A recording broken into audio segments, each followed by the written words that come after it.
story about a time long ago when I fought the man in my way with my boobs. And it only occurred to me about 3 seconds ago that don't invite co-workers and such to an event where you're like, I'm gonna tell a boob story, but here we go. We're committed. I'm a hillbilly. I don't know what you think of me. I try to wear shoes. I try to enunciate, but I am from Grand Prairie, Texas, and it's about like it sounds. And I've always had mixed feelings about being a hillbilly, and love, hate. Like, sure, the barbecue's good, but I want people to think I can read. So. What do you do? But there's some great things about it, and one is my friend Ray. So I have a friend Ray who is next level hillbilly, like chef's kiss hillbilly. Ray has a hillbilly hot tub, and that is a horse trough on cinder blocks, and you heat it with propane. And you just sit in it and eat ribs and drink beer till you pass out. And Ray has a habit. Ray likes to buy things at police auctions to party on. Like one time he bought a purse at a police auction because he was like, it's basically a limo. I'm gonna drive my friends to a concert. To say I idolize Ray is an understatement. I want to be Ray, I want to marry Ray, any kind of Ray adjacent I was very interested in a while back. And so Ray bought a houseboat at a police auction to party on. And so this was the summer before I moved to LA, and I got an invitation that said, come to Naked Island. Clothing is optional, beer is not. July 3rd through 6th.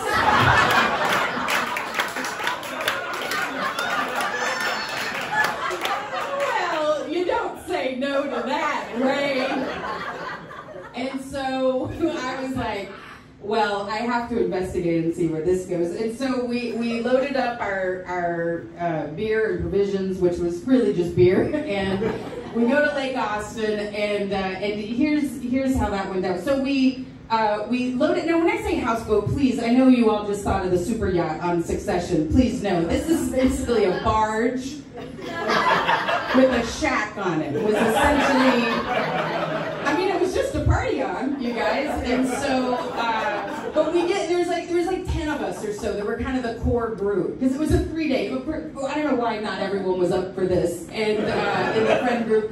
But so we just fill it with as much beer, and then we set sail. We go down Lake Austin because we're going to a private spot. Because here's the thing about Ray, he follows the rules. We don't drink until we drop anchor, and he's like, we gotta have enough life jackets. You gotta follow the rules so you can keep partying.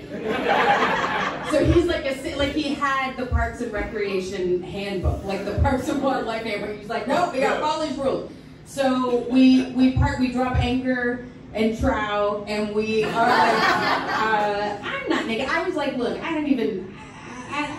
I'll just wear shorts and a top. And then they threw ice cubes at my head and all right, topless, here we go. And then, and the guys had coordinated animal Speedos, which are Speedos, but with made like some embellishments. So now that's a camel, and he's an elephant, which lends itself most easily to this endeavor. And then we just drank and drank. We just drank ourselves sick for days, and it was glorious. And also, some people just wanted to drop in for a little bit. And so our friend Colby had a jet ski, so he would go to where the cars parked and pick people up and bring them in with life jackets. We had to have enough. And if there was more than one person, he had tied backyard pool floaties. So he would bring like a ring and a raft, and he would just bring people, like just the hillbilly parade, water parade that it was, get on there, get on the boat to party on. And so fortunately, so we were 2 days drunk. And then 4th of July comes, we move the boat to where all the boats are in the middle of the lake to watch the fireworks. And we're singing, we're just loving America. Proud to be an American. We knew some of those words. America the Beautiful. We're somewhere on Rainbow Connection when the cops boarded the boat. I didn't know there were boat cops. This might be the first you've heard of them. They take their job very seriously. So this boat cop is on board, and we're all like kills the music, and it's like, what's going on there? You're too loud, we're getting complaints, and there's too many people on here, and we're all like sitting there like shamed. Like, we're not in real fear with the drinking, because we're like 27. But we are sitting there like buzzkill, like it's like a wet principal's office. We're just like, we got caught. And so the boat cop is like stomping around, throwing his boat cop weight around. And he counts the life jackets and he's like, 12. There's only 12 flotation devices and there's more people on board. That's a citation. And we're all like, oh shit. And it's silent. And from the silence rose Colby's voice. Laura has big boobs. Maybe they could count as flotation devices.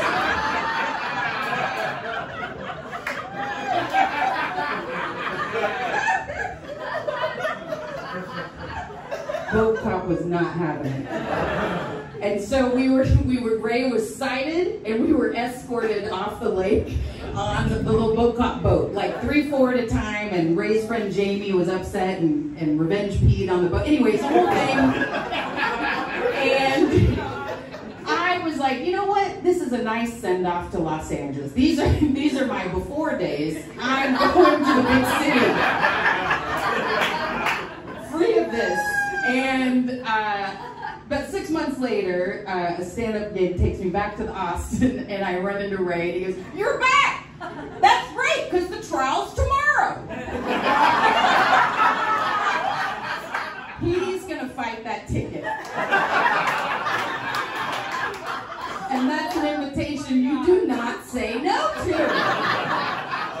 I said, Ray, I am with you. And we go to like a satellite courthouse. It's in a strip mall next to a renovated Fantastic. And we show up, he wrangled me and 2 of his friends. And Ray shows up, he meets us out front for the plan. And he is wearing an off-white suit. A suit. He's like a little boss hog, this guy. Of course he did. Right! Oh, next level. And so he goes, all right, here's the plan. I need you guys to take the stand and say anything so I don't have to pay this ticket. That was the plan. Now, here were our reactions. First, Chewy, who was young but had kids, and he was like, well, he's like the most responsible. I can't lie on the stand. I mean, just so you know that. Okay, Chewy, calm down. And then there was Jeff, who goes, I'll say anything. I wasn't even there. I was in New York. What do you want me to say? And I was a little in between. I was like, I can't take this that seriously. Like, we're in a strip mall. And so we sit in there and it all fires up, the whole court. And you're just hoping the cop doesn't come because then it's just, well, there he is. And he is ready to burn us, and this guy takes the stand, and the prosecution asked, what was your experience with this? And he, of course, is like drunk and disorderly, and we had so many complaints, and they only had 12 life jackets. There were way more people on board. Oh, and at some point, someone said, and he takes his ticket and he turns it over. Someone said, Laura has big boobs. Maybe they'll count as flotation devices. We are in court. There is a stenographer. It's official. Exhibits double D.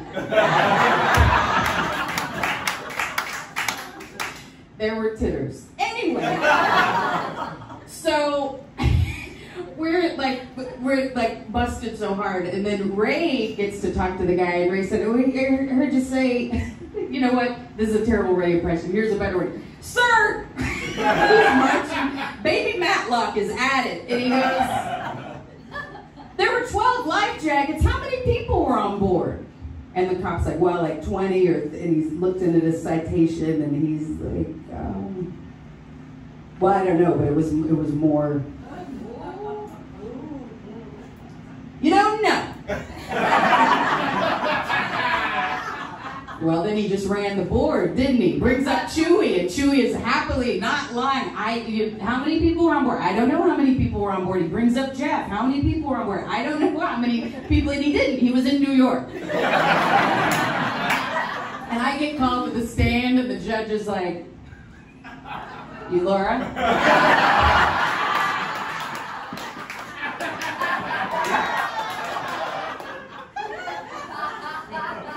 You're here to testify.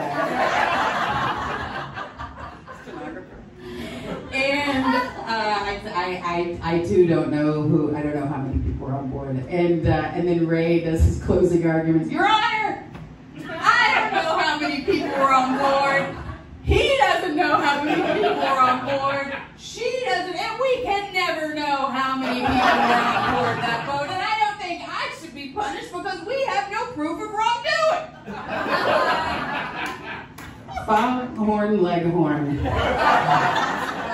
And the judge was like, "Dismissed." You decent fucking man. And here's why I really love hillbillies, is we went next door to a Cajun place and celebrated with fried alligator and hurricanes. That bill was something like $256, and the citation, $150.